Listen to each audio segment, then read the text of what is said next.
Skal Lukas drikke?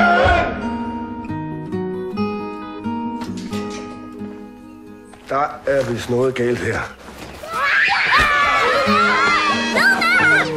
Hvor er I mange? Lukas? Hej.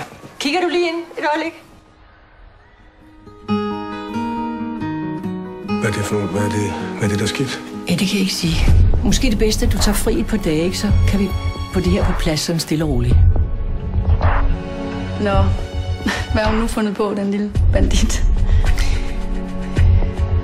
Hvad er det, siger? Jeg kender min lille pige, og hun lyver ikke, og det har hun aldrig nogensinde gjort.